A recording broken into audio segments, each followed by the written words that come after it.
Tenaga honorer yang dicanangkan akan dihapus pada November tahun 2023 ini diwacanakan akan dibatalkan atau ditunda terlebih dahulu. Wacana pembatalan atau penundaan penghapusan tenaga honorer ini tentunya memberikan angin segar bagi tenaga honorer yang jumlahnya sangat banyak di Indonesia. Ada kurang lebih 2,3 juta tenaga honorer sedang diambang kekhawatiran terkait berita penghapusan honorer ini. Abdullah Azwar Anas, selaku Menteri Pendayagunaan Aparatur Negara dan Reformasi Birokrasi (PAN-RB), dilaporkan ingin membatalkan penghapusan honorer. Hal tersebut tentunya juga dilakukan dengan banyak pertimbangan. Tenaga honorer yang jumlahnya ada 2,3 juta tersebut secara tidak langsung berpengaruh terhadap kinerja pelayanan masyarakat di berbagai sektor di instansi pemerintah.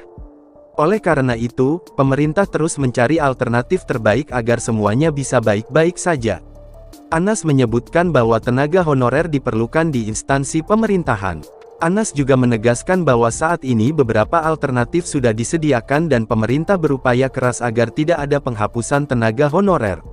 Upaya tersebut tentunya juga memperhatikan regulasi yang masih berjalan serta juga tidak menimbulkan beban pemerintah khususnya di bidang ekonomi yang besar. Presiden Indonesia, Joko Widodo juga menegaskan bahwa penghapusan tenaga honorer harus dilakukan melalui perundingan. Hal tersebut telah diinstruksikan kepada Menpan RB. Penghapusan tenaga honorer apabila benar terjadi tentunya hal utama yang sangat dirasakan adalah menambah tingginya angka pengangguran di Indonesia. Tidak ingin hal itu terjadi, maka sebisa mungkin penghapusan tenaga honorer gagal dijalankan. DPR RI Komisi IX melalui wakilnya yaitu Kurniasih Mufidayati turut serta menanggapi rencana pembatalan penghapusan tenaga honorer ini. Ia menegaskan bahwa diperlukan adanya peraturan resmi yang jelas mengenai pembatalan penghapusan tenaga honorer. Hal tersebut penting dilakukan agar tenaga honorer mempunyai payung hukum yang jelas.